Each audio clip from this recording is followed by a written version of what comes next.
तो कल हम कथा का दर्शन कर रहे थे। नारद जी ने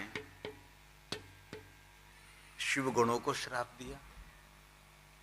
नारद जी ने भगवान विष्णु जी का अनादर किया। तो श्राप देने से, अनादर करने से नारद जी को क्या मिला? नारद जी को संताप मिला, उद्वेग मिला, अंदर से भयभीत हो गए।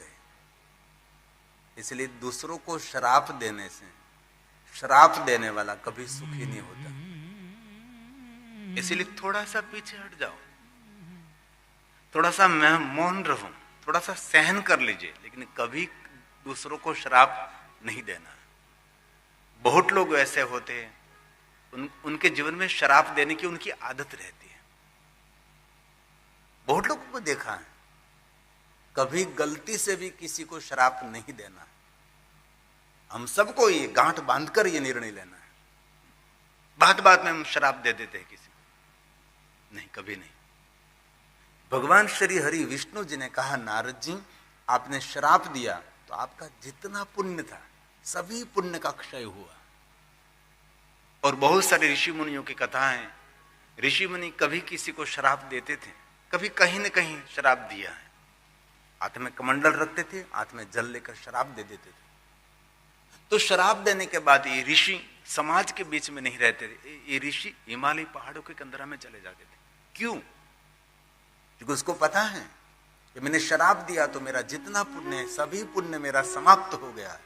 इसलिए फिर से ऊर्जा ग्रहण करने के लिए, तप करने के लिए चले जाते थे। इसलिए हमारे पास तो कोई पुण्य भी नहीं है, तो कितना कर्जा हो जाएगा। इसलिए आज से हम दृढ़ निर्णय लेंगे, कभी किसी को श्राप नहीं देंगे। भगवान विष्णु जी ने नारद जी को कहा, नारद जी आपने कितना बड़ा तप किया था, सभी देवता ऋषि आपको प्रणाम कर रहे थे, सभी जय जयकार कर रहे थे और शिव तुल्य आपको मानने लगे थे, और आपने श्राप दिया। आपका पुण्य का क्षय हुआ है, इसलिए आपके हृदय में संताप हो रहा है। और नारद, दूसरों का आदर करने से हमारा सम्मान रहता है। आपने अनादर किया, आप स्वयं, आपकी दृष्टि से आप नीचे गिर गए। इसलिए दूसरी बात आज से हम सीखनी है, कोई भी व्यक्ति हो, जैसा हो वैसा इसी रूप में उसको स्वीकारिए, उसका आदर करिए। और आप जैसा दुनिया में दूसरा नहीं है। हम लोग ऐसा मानते हैं कि हमारे जैसे ही होना चाहिए, ये कभी नहीं होगा। दुनिया विविधता से भरी हुई है, इसलिए आज से किसी का भी अनादर नहीं। आपका को अनादर करे तो आप पीछे हट जाइए, आप मौन रहिए, लेकिन आपका कर्तव्य है, आप दूसरों का कभी अनादर नहीं करेंगे तो आपका सम्मान, आपका मान, आपका आदर नित्य रहेगा। अब भगवान विष्णु जी नारद जी को कहते, नारद आपके हृदय में संताप इसीलिए हुआ है, आपने शिव जी की बात नहीं मानी। जो धर्म ग्रंथों के, महापुरुषों के, सज्जनों के, ऋषि मुनियों की बात नहीं स्वीकारता, उनको कोई सुख की अपेक्षा भी नहीं रखनी चाहिए। नारद अपने स्वयं शिव जी की बात नहीं मानी। अभिमान युक्त नारद आप जी विचरण कर रहे थे। सबसे बड़ा तो शत्रु अभिमान है नारद, और आप मोहग्रस्त हो गए। जितना व्यक्ति मोहग्रस्त रहेगा, इतना व्यक्ति मानसिक दुखी रहेगा। मोक्ष ऐसा कोई भाव नहीं कि मरने के बाद कोई स्थान पर ले जाते। मोक्ष का अर्थ है मोह का क्षय। आपने किसी को मान दिया, नहीं दिया, इसमें क्या फर्क पड़ेगा आपको जीवन को। आपने आपके सामने किसी ने मुस्कुराहट की, नहीं किया, मुंह लटका दिया, तो इसमें आपको क्या फर्क पड़ता है। और कुछ मिला नहीं मिला, इनमें कोई जीवन में फर्क नहीं होता। इसलिए मोह का त्याग उनको कहे मोक्ष। नारद जी आप मोहग्रस्त हुए हैं, इसलिए आपके जीवन में जो खुशी, जो आनंद था, सब कुछ आनंद का अंत हो गया। तब नारद जी ने हाथ जोड़कर कहा, भगवान श्री हरि, भगवान विष्णु जी, मेरे हृदय में संताप हो रहा है, तो संताप में से मैं कैसे मुक्त हो सकूं, उनके बारे में मुझे कुछ मार्गदर्शन कर। मेरे हृदय में उद्वेग है, भय है। आप मुझे सुंदर मार्गदर्शन करें, अब मुझे क्या करना चाहिए। तब भगवान श्री हरि भगवान विष्णु जी ने नारद जी को सुंदर मार्गदर्शन किया है कि नारद, आपके हृदय में संताप है। संताप में से छूटने के लिए, संताप मतलब अशांति, कहीं चैन नहीं पड़ रहा है, और चैन के बिना जिंदगी भी नहीं चलती और साइकिल भी नहीं चलती, दोनों को चाहिए। तो भगवान मुझे मार्गदर्शन करे, अब मुझे क्या करना चाहिए। तब भगवान विष्णु जी ने, भगवान श्री हरि ने नारद जी को सुंदर मार्गदर्शन दिया है कि नारद, जब मनुष्य संतापग्रस्त रहता है, अशांति से भरा रहता है, तो अशांति को दूर करने के लिए पहली बात भगवान विष्णु जी ने, श्लोक भगवान विष्णु जी ने स्वयं ने गाया है। वक्ता विष्णु भगवान है और श्रोता नारद जी, और भगवान श्री हरि विष्णु जी ने नारद जी को कहा, नारद ये पहला काम करें, आपादमस्तकं सम्यं भस्मोदुल्य सादरम। हे नारद, ये बात याद रखें, आपके बाल में भस्म का त्रिपुंड करिए नारद। भस्म का त्रिपुंड मन को शांति देने वाला है, और आदर के साथ, करने खातर कर लिया नहीं, सादरम। सबने किया है तो मैंने भी कर लिया, ऐसा नहीं, आदर के साथ करें। ये भगवान विष्णु ने गाया है, आपादमस्तकं सम्यं, पूरे अंग पर करिए भस्म का, सम्यंग अंग पर भस्म का त्रिपुंड करो। शिव महापड़ ग्रंथ में बहुत बड़ा महात्म्य है। हर मनुष्य को 32 स्थान पर भस्म का त्रिपुंड करना चाहिए, लेकिन ये तो नहीं कर सकते हम। कम से कम बाल में भस्म का त्रिपुंड करिए। व्यवहार में और समाज में न कर सके तो जब भगवान की पूजा करने के लिए बैठते तब भस्म का त्रिपुंड करके बैठे। इसमें वीरता भी मिलती है और शांति भी मिलती है और खुशी भी मिलती है। एक पूरा विज्ञान है भस्म विज्ञान। श्रोत भस्म, स्मार्त भस्म, अग्नि भस्म, लौकिक भस्म, शिवाग्नि जनित भस्म, देवाग्नि जनित भस्म, वेदाग्नि जनित भस्म। भस्म का अर्थ है कोई वस्तु जला दी, उसका सार तत्व रहता है, उसको हम राख कहते हैं, खाक कहते हैं, उनको हम भस्म कहते हैं। और सभी देवताओं ने महादेव को पूछा था कि महादेव जी, आप आपके अंग पर भस्म धारण करते हैं, उनका सही नाम तो विभूति है, तो उनको विभूति कहनी चाहिए ना, तो सभी लोग उनको भस्म क्यों कहते हैं। तब भगवान महादेव ने स्वयं ने देवताओं को कहा था, देवताओं, मैं जो मेरे अंग पर जो धारण करता हूं उनका सही नाम तो विभूति है, लेकिन विभूति को भस्म इसीलिए हम कहते हैं कि जो कोई मनुष्य अपने बाल में विभूति धारण करते हैं उनके जन्म जन्मांतर के पाप जलकर भस्म हो जाते, इसीलिए उसको भस्म कही जाती है। भगवान श्री हरि ने विष्णु जी को पहला मार्ग दिखाया, भाल में भस्म का त्रिपुंड करो और आदर के साथ भाल में भस्म का त्रिपुंड करो। शिव महापड़ ग्रंथ में बड़ा भस्म का महात्मा है। शिव पूजा करने से पहले भस्म का त्रिपुंड करना पड़ता है, बाद में आप भाल में त्रिपुंड करके भगवान शिव का पूजन कर सकते हैं। और मैंने पहले दिन भी कहा था कि शिव पूजा में अन्य सामग्री कम हो तो चलेगी, लेकिन शिव पूजा में भस्म तो होनी ही चाहिए। भस्म के बिना शिव पूजा की सामग्री भी अधूरी है। और शिव की पूजा के लिए अन्य आपको सामग्री न मिले तो सिर्फ भस्मों से महादेव की पूजा कर सकते हैं। भस्माभिषेक करते हैं, भस्म स्नान, भस्माभिषेक जो महाकालेश्वर में हो रहा है। सुबह में भगवान शिव जी का श्रृंगार होने के बाद भस्म स्नान कराते, भस्माभिषेक करते हैं। और बहुत लोगों के मन में ऐसा भी है कि ये भस्म शमशान के है, नहीं, ऐसा कुछ भी नहीं। वो शिवाग्नि जनित भस्म है। महाकाल परिसर में एक स्थान पर भस्म निर्माण करने का स्थान है। वहां गाय के गोबर के बने हुए उबले और बहुत सारे औषधि वृक्ष लाकर, इसके काष्ठ लाकर विधिवत इसमें से भगवान शिव जी के प्रधान 5 मंत्र बोलकर, स्तोत्र बोलकर भगवान की शिव के लिए भस्म निर्माण की जाती है। इसलिए कोई शमशान की भस्म नहीं है। और बहुत लोगों के मन में ऐसा है कि महाकालेश्वर को शमशान की भस्म चढ़ रही है। गलत, झूठी बात है। ये लोक वायका है, ऐसा कभी नहीं। पहले भी भगवान महाकालेश्वर को शमशान की भस्म नहीं चढ़ी है, अभी भी महाकालेश्वर महादेव को शमशान की भस्म नहीं चढ़ रही है, और आने वाले समय में भी महाकालेश्वर महादेव को शमशान की भस्म कभी नहीं चढ़ेगी। और एक बार वहां घटना हुई थी, कोई बहुत बड़ा मंत्री, उसकी मृत्यु हुई थी, तो उसके परिवारजन उसकी भस्म लेकर आए थे और ब्राह्मणों को, पुजारी को कहा कि भस्म महादेव को चढ़ाइए। ब्राह्मणों ने हाथ जोड़कर कह दिया, हम क्षमा चाहते हैं, हमने पहले भी कभी महाकालेश्वर महादेव को शमशान की भस्म नहीं चढ़ाई, क्योंकि ज्यादातर लोगों को यही मन में है। और एक बात याद रखिए, भगवान महादेव शमशान का देव नहीं है, भगवान महादेव कैलाश का देव है, और कैलाश कोई शमशान नहीं है। कई लोगों ने शिव जी के बारे में इतनी समाज के अंदर गलतफहमी फैला दी, लोग ऐसा मानने लगे कि शिव जी शमशान के देवता हैं। नहीं नहीं, तो कैलाश के देवता है, और कैलाश कोई शमशान नहीं है। कैलाश उनको कहा जाता है जहां से एक स्वर्ग नहीं, वहां से करोड़ों स्वर्गों का निर्माण किया जाता है, वो हमारा कैलाश है, जहां स्वयं शिव निर्माण, जहां शिव स्वयं निवास करते हैं।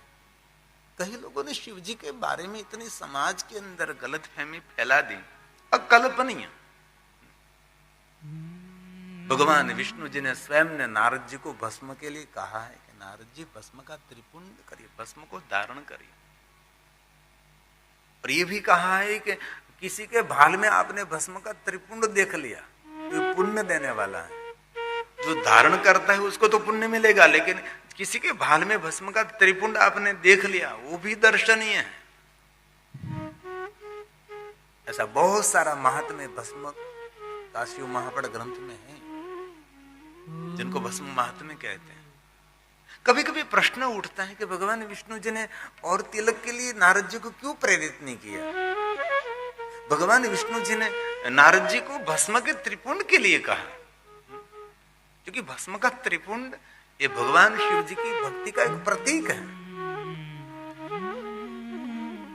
इसलिए आप बाहर जाते हैं, ऑफिस में जाते, तब आपसे न हो सके कोई बात नहीं, लेकिन जब घर में हैं और भगवान की पूजा कर रहे हैं, बाल में भस्म का त्रिपुंड न हो सके तो भस्म की बिंदी करें। शिव जी को बहुत प्रिय है। महादेव ने एक बार पार्वती को कहा था कि पार्वती, कोई पुरुष उसकी पत्नी के भाल में सिंदूर देखकर जितना प्रसन्न रहता है, इतना ही मैं प्रसन्न किसी के भाल में भस्म को देखकर रहता हूं। क्योंकि कोई भी नारी सिंदूर करती है तो ये पति का नाम का है ना, कुंवारी कोई है तो ये सिंदूर नहीं करती ना, उसकी पति की उपस्थिति का ये प्रतीक है ये सिंदूर। जो कि अब तो बहुत बहनें कम सिंदूर पूरने लगी हैं, पहले तो यहां से यहां तक सिंदूर पूरती थी, अब तो इतना छोटा हो गया, पति भी छोटा और सिंदूर भी छोटा। दुनिया बदल रही है, परिवर्तन सब कुछ हो रहा है। पहले तो हमारी बहन, पहले की बहन जो हमारी आर्य नारी थी, वो दर्पण में भी नहीं देखती थी, अरीसे में भी नहीं देखती थी, तो जो दाती हो, जो कांसो हो, तो नाक के बरोबर रखती थी और ऐसे करती थी, और यहाँ पाथी लगाकर यहाँ सिंदूर पूरती थी, यहाँ नाक के बराबर। तो प्रश्न उठता है कि नाक के बराबर क्यों? तो मस्तक पर सिंदूर इसीलिए पूरती थी नाक के बराबर कि मैं अभी मेरे ससुराल में हूं, मेरा पति का नाक और मेरे पिता का नाक रखना मेरा मस्तक का कर्तव्य है, इसीलिए। अब तो पैंथी भी नाक के बराबर नहीं, सिंदूर भी यहाँ रहू तो रे, मारा बाप न हो जाऊं तो आ ले।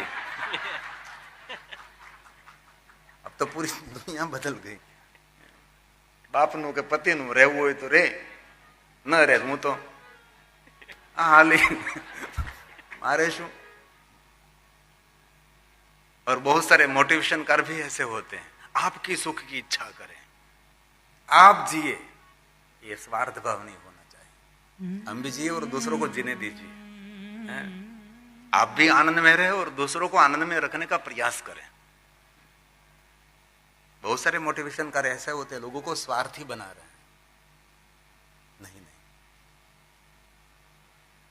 हमारे शास्त्र सम्मत जो बात है वही उनका स्वीकार करें। तो स्वयं शिव जी ने पार्वती को कहा कि पार्वती,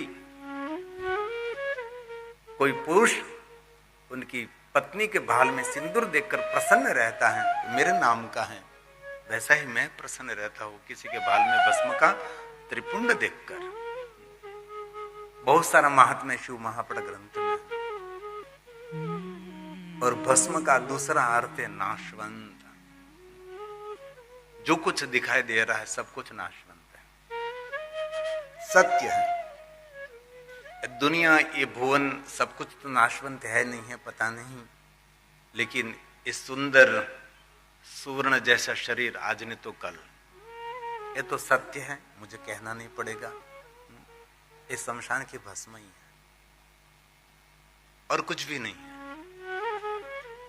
रामचरितमानस में भगवान महादेव जी ने भवानी को कहा कि मेरा अनुभव है भवानी, जो कुछ हमारी आंखों के द्वारा हम देख रहे हैं सब कुछ नाशवंत है, कुछ भी नहीं रहेगा, मेरा अनुभव है।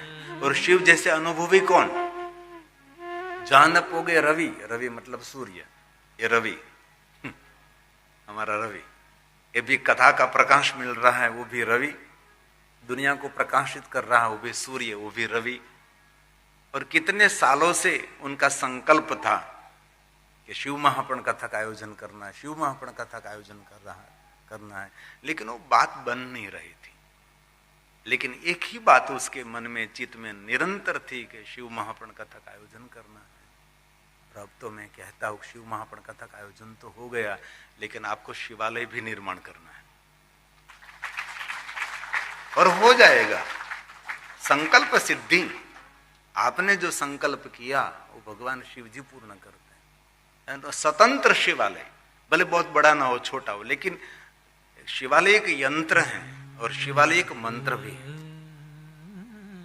विदेशों में जाते हैं तो जो शिवालय होना चाहिए ऐसा शिवालय नहीं होते। शिवालय के गर्भगृह के सामने कोई खड़ा रहे, शिवलिंग के सामने, उसकी ताकत नहीं हो दूसरा विचार कर सके। शिवालय की रचना कैसी होती है? भले छोटा बना हो, लेकिन ये शिवालय यंत्रवत होना चाहिए, ये मंत्रों से भरपूर होना चाहिए। हम जो शिवालय निर्माण कर रहे हैं, इसमें एक सोनपुरा परिवार रहता है, उसके पास उसका ज्ञान होता है कि कैसे शिवालय निर्माण करना चाहिए। और इसमें बहुत सारे शिवालय को अलग अलग प्रकार बताए गए, कैसा निर्माण करें, कैसा विधिवत। बहुत सारे सोनपुरा है, मैं आपको संपर्क करा दूंगा। ऐसे सीमेंट कंक्रीट का बना दिया जैसे वैसे नहीं, ऐसा नहीं। शिवलिंग बिठा, ऐसा नहीं होता। शिवालय एक बहुत बड़ा विज्ञान है, एक गर्भगृह का बहुत बड़ा विज्ञान है। दिशा और माप ताल सब कुछ एक बहुत बड़ा विज्ञान है। शिवालय कोई छोटी बात नहीं है। राजा महाराजों ने बहुत बड़े शिवालय निर्माण किए। मंदिरों का अलग अलग प्रकार है, कैसा मंदिर आप निर्माण करना चाहते हैं। तो हम सबको भगवान महादेव की कथा का लाभ मिल रहा है। और मुझे पहली बार ऑस्ट्रेलिया की धरती पर आने का अवसर मिला है। आप सबका सहयोग तो सही, लेकिन ये संकल्प हमारे रवि भाई पाठक का था। और रवि भाई पाठक के पिताश्री परम शिव भक्त थे। और ब्राह्मणों के लिए तो मुझे कहना ही नहीं चाहिए कि वो शिव भक्त हैं, क्योंकि ब्राह्मणों के इष्टदेव भगवान महादेव हैं, उनकी कुल परंपरा में महादेव है। ये तो अब सभी ब्राह्मण थोड़ा सा हट गए, बाकी एक युग था सभी ब्राह्मण अब के उनके नाम के पीछे शंकर ही लगाते थे। गौरी शंकर, सोम शंकर, लाभ शंकर, नाम के पीछे शंकर लगता था। अब धीरे धीरे लोगों ने शंकर हटा दिया, लेकिन ज्यादातर ब्राह्मणों के नाम के पीछे गंगा शंकर से लेकर गौरी शंकर से लेकर सभी नाम के पीछे मंगल शंकर, नाम के पीछे शंकर, नाम के पीछे शंकर। शंकर शब्द से पता लग जाता है जन्म से ब्राह्मण है।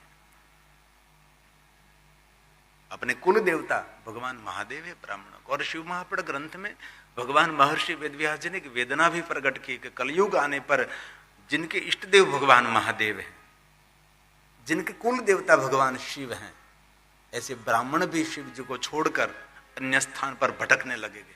ऐसा शिव महापुराण ग्रंथ में वेदना व्यास जी ने प्रकट भी की है।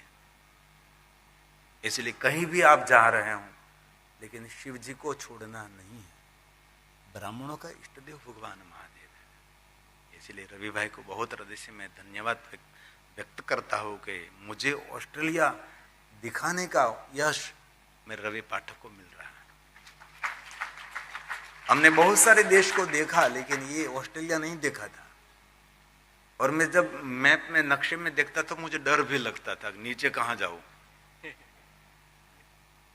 उत्तर ध्रुव की तो हमने यात्रा की, वैनकूवर तक की, लेकिन ये तो बहुत नीचे है।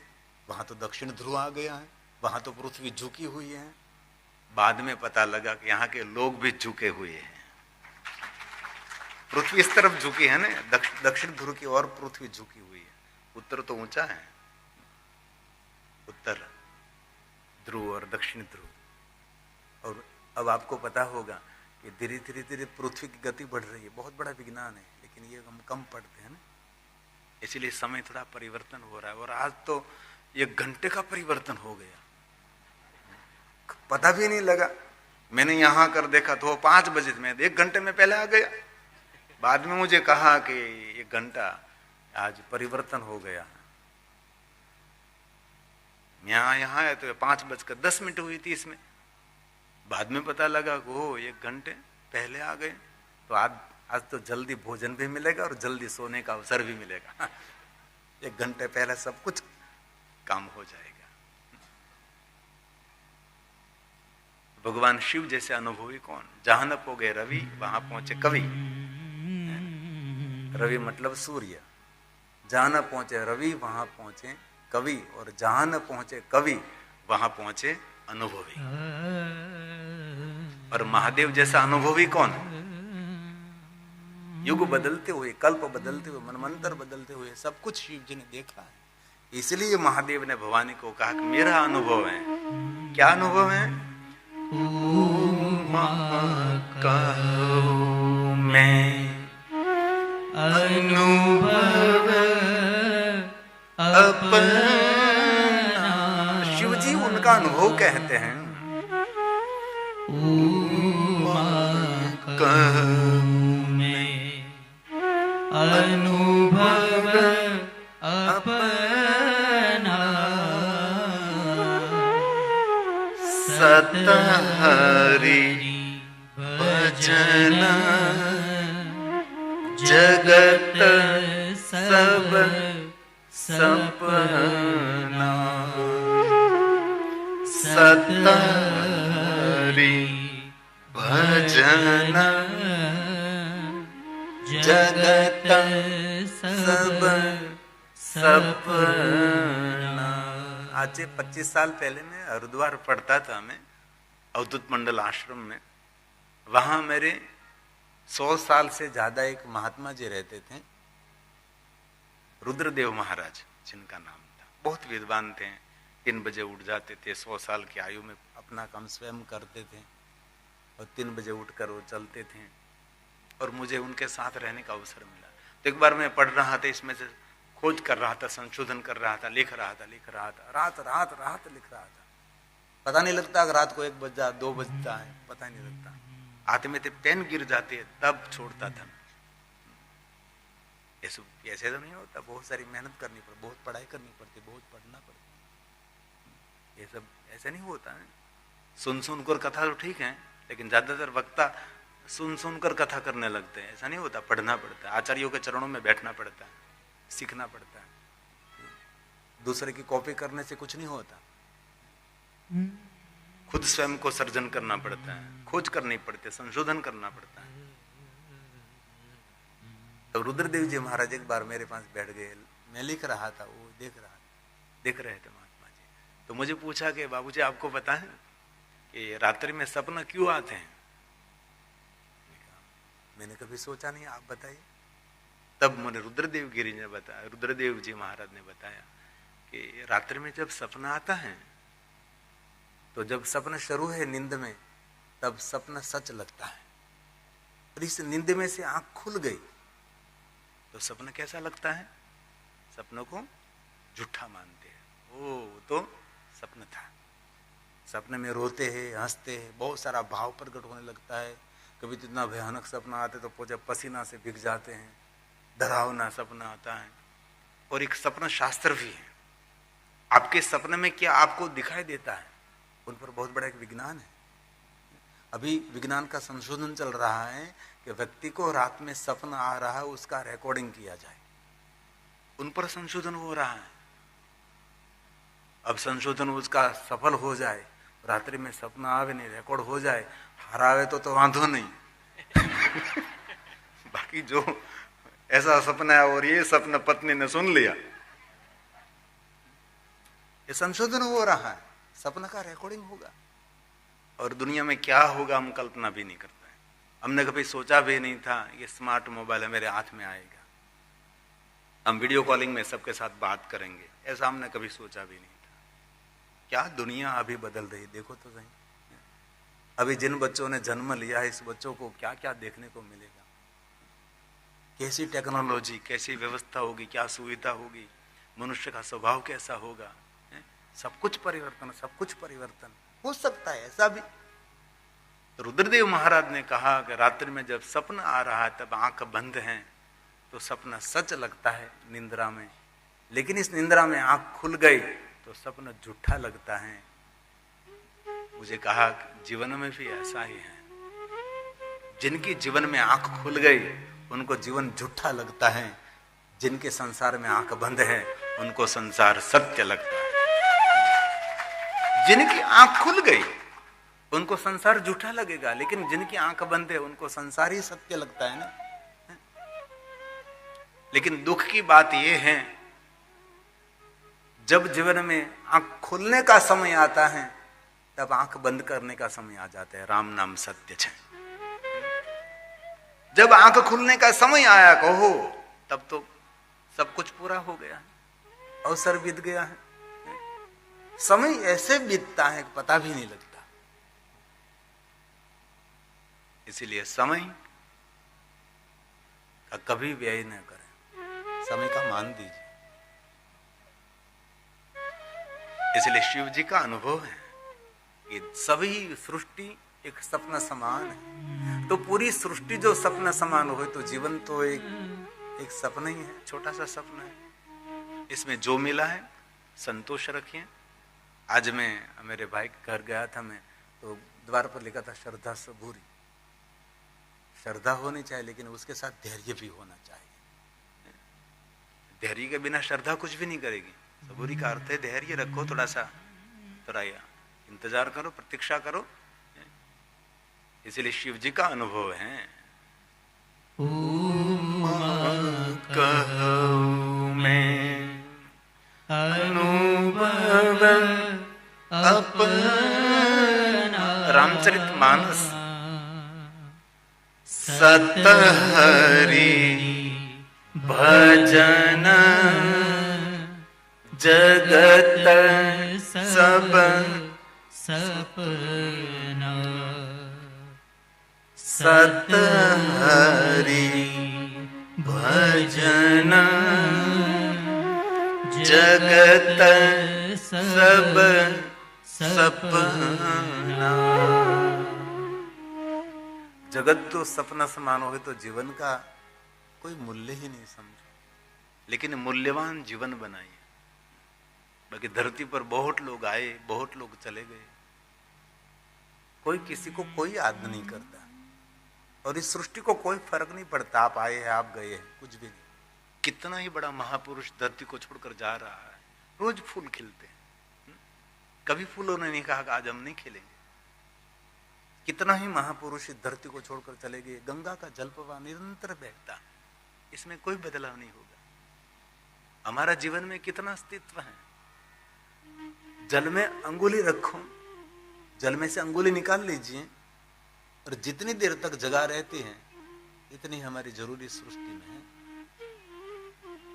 ये तो आप आपके मन में मानते हैं कि मेरे बिना कुछ नहीं होगा। आप नहीं है तो भी सृष्टि चलती थी, आप है तो भी सृष्टि चलती है, आप नहीं है तो भी जो चल रही उसे भी अच्छी चलेगी, इसमें कुछ बदलाव नहीं होगा। इसलिए जीवन को गंभीरता से समझने का प्रयास किया। इसलिए हम आए हैं, कुछ याद छोड़कर जाएंगे। कितने महापुरुषों को हम याद करते हैं, कितने कितने श्रेष्ठ पुरुषों को याद करते हैं जिन्होंने कुछ किया है। इसलिए कुछ ऐसी छाप मेरे जीवन में तो यादगार प्रसंग रहेगा। मैं पहली बार ऑस्ट्रेलिया गया हूं तो किसके माध्यम से कहा? ये रवि पाठक के माध्यम से गया। और कौन कौन मेरे साथ थे? नए चेहरे, नए रूप, नए रंग। હું જીવું છું ચહેરાઓના વનમાં, ચહેરાઓ બસ ચહેરાઓ, ચહેરાઓનું જંગલ। कोई रूपाड़ा, कोई कदरूपा, कोई ज्ञानी, कोई अज्ञानी, कोई सुंदर, कोई असुंदर, कोई क्रोधी, कोई अभिमानी, कोई अहंकारी, कोई सरल, कोई नम्र, कोई ज्ञानी, कोई विद्वान, कोई तपस्वी, कोई भक्त। ऐसे चेहराओं का वन में हमारा जीवन तो ऐसा ही है। चेहराओं का जंगल है, सामने एक वन है, कितने कितने चेहरे। लेकिन बहुत सारे चेहरे ऐसे होते हैं, उसका वाणी वर्ताव, उसका रहन सहन हृदय में उसकी फोटो पड़ जाती है, उसके चेहरे को याद रख लेते हम। इसलिए जीवन मिला है, दो पंक्ति याद रखिए।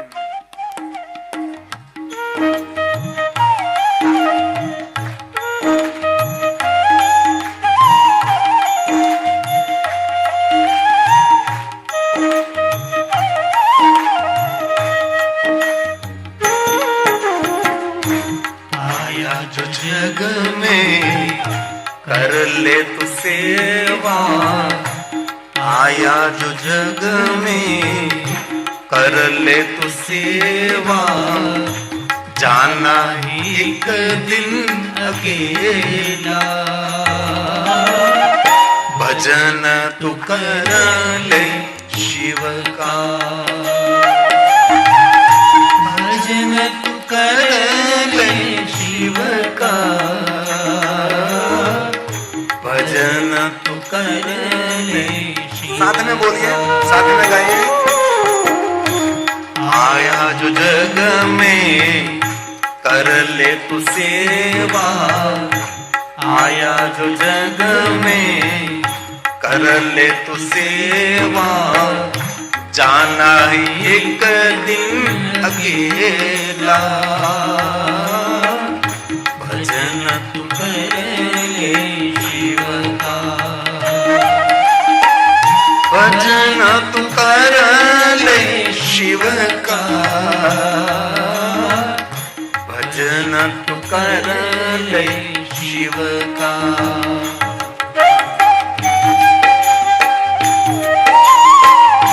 हे महादेव, हे महादेव, हे महादेव।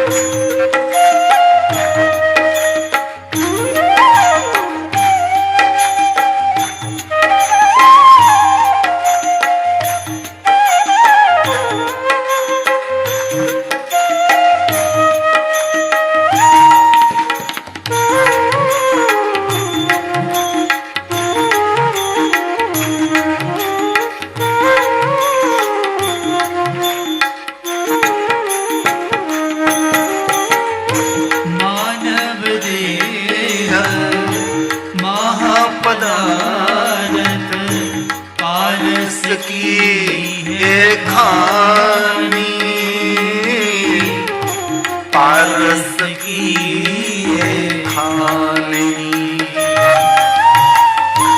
मानव देह महापदारथ, पारस की ये खानी, पारस की ये खानी। नित नित उठ कर शिव को समर के, नित नित उठ कर शिव को समर के, जीवन धन्य बनाने, भजन तो कर ले शिव का, भजन तू कर ले शिव का, भजन तू कर ले शिव का।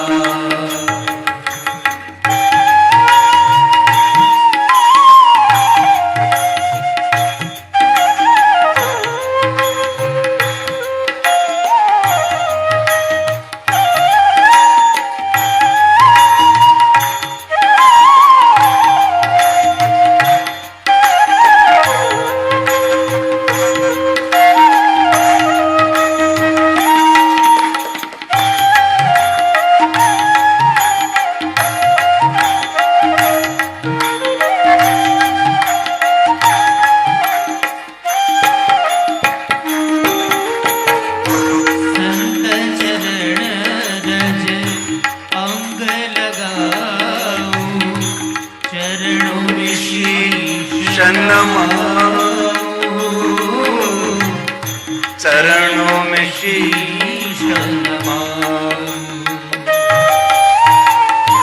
संत चरण रज अंग लगाऊं। चरणों में शीश नमाऊं। चरणों में शीश नमाऊं। सुनिए जरा। तन में शिव है, मन में शिव है। तन में शिव है, मन में शिव है। रोम रोम शिव रहना। भजन तू कर ले शिव का। भजन तू कर ले शिव का।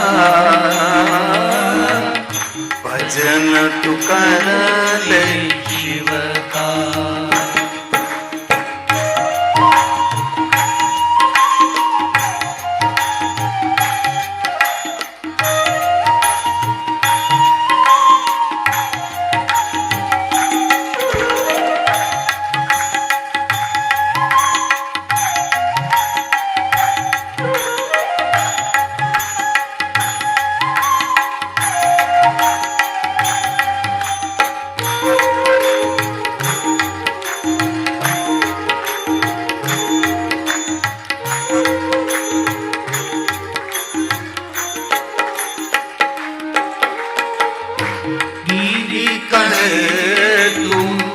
शिव को समर ले भव सागर तर जावे।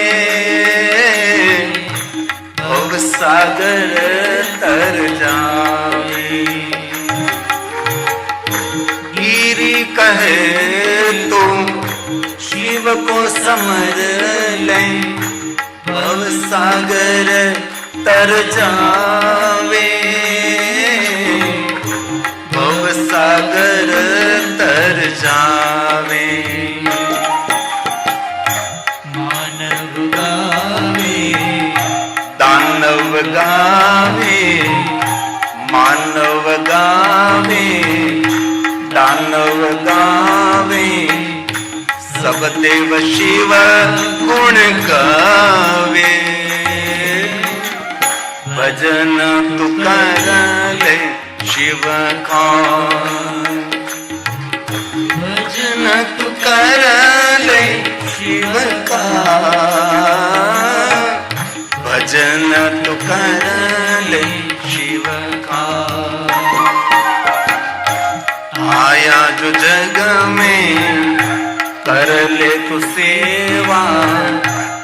आया जो जग में कर ले तू सेवा।